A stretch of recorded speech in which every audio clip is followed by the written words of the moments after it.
ముద్దు మూడో బిడ్డ వద్దు అని అంటున్నారు కదా, అది మనకి హిందువులకే వర్తిస్తుందా? ఒకవేళ హిందువులు మూడో బిడ్డని కంటే ఎమ్మెల్యే సీటు కూడా ఇవ్వరు అన్ని హద్దులు పెట్టారు కదా, మరి ముస్లిమ్స్కి ఎందుకు మీరు హద్దులు పెట్టట్లేదు? ఎందుకు లేదు మాస్టర్? ఉందా? ఎందుకు లేదు మాస్టర్? లేదు మాస్టర్, లేదు. అది మీరు చెప్పమ్మా. లేదు, వాళ్ళ దగ్గరికి వెళ్తే వాళ్ళ యూనిటీ కరెక్ట్గా ఉంటుంది. రేపు మనకు రాబోయే బిడ్డలకి సెక్యూరిటీ సేఫ్టీ ఎక్కడుంది? ఇక్కడ ఉందా? లేదు. ఎందుకంటే ముస్లిమ్స్ మెజార్టీ ఎక్కువ అన్నప్పుడు ఎక్కడ ఉండాలి? అది మెజార్టీ పాకిస్తాన్లో ఉండాలి. భారతదేశంలో కూడా పాకిస్తాన్ లాగా మెజార్టీ ముస్లిమ్స్ పెరిగేటప్పుడు ఆటోమేటిక్గా హిందువుల్లో ఒక బాధ కలుగుతుంది. అప్పుడు ఏమయ్యా ఇది మా భారతదేశం అంటే బేటా మాది భారతదేశం. టెర్రరిస్టులు దిగుతారు, నరుకుతారు, మనల్ని ఊచకోత కోస్తారు. అప్పుడు మన భారతదేశంలో హిందూ తత్వం మంట గలిచిపోతుంది. రాబోయే రోజుల్లో సంక్రాంతి పండగ ఉండదు, దీపావళి ఉండదు, కార్తీక మాసం ఉండదు, వినాయక చవితి ఉండదు, ఉగాది ఉండదు. పాకిస్తాన్లో చేస్తారు వీళ్ళు సంక్రాంతి పండుగ ఒకసారి టపాసులు కాయాలి మనం. అదే ఇక్కడ రంజాన్ చేయొచ్చు, బక్రీద్ చేయొచ్చు.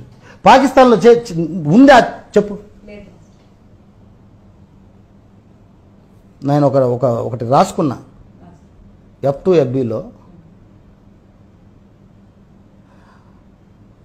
మన భారతదేశం అంతెందు ఇది ప్రాణం లేని న్యాయ దేవత విగ్రహానికే కాదయ్యా కళ్ళకు గంతలు కట్టవలసినది. ప్రాణంతో మనిషి రూపంలో తల్లి చెల్లి అక్క అని తేడాలు లేకుండా నీచంగా ప్రవర్తిస్తున్న ఈ నర రూప రాక్షసుల్ని కోర్టు బోన్లో నించోపెట్టి భగవద్గీత మీద ప్రమాణం చేసి చెబుతున్నా, నేనంతా నిజమే చెబుతాను. అబద్ధాయ దేవత ఇట్టుంటుంది పాపం, ఇట్లా పట్టుకొని గొడ్డవాడు గట్టుంటారు. ఆమెకి ఏం తెలుసు? ప్రాణం ఉన్న జడ్జికి అన్నీ చూస్తూ ఉంటాడు. సాక్ష్యం ఇక్కడ లేదు, ఇదేం తప్పు చేయలేదని నాకు అనిపించింది, పో నీకు ఉరి ఏం లేదు పో. మన భారతీయుడు పాకిస్తాన్లో మన భారతీయుడు తన ఇంటిపైన మన భారతదేశపు జెండాను ఎగరేసుకుంటే, పాకిస్తాన్లో మన భారతీయుడు మన దేశపు జెండాని తన ఇంటిపైన ఎగరేస్తే అక్కడ చట్టము, న్యాయము, ప్రభుత్వము, ఆఖరికి ప్రజలు కూడా ఏమన్నారో తెలుసా అయ్యా? అతనికి ఉరి వెయ్యాలి అన్నారు.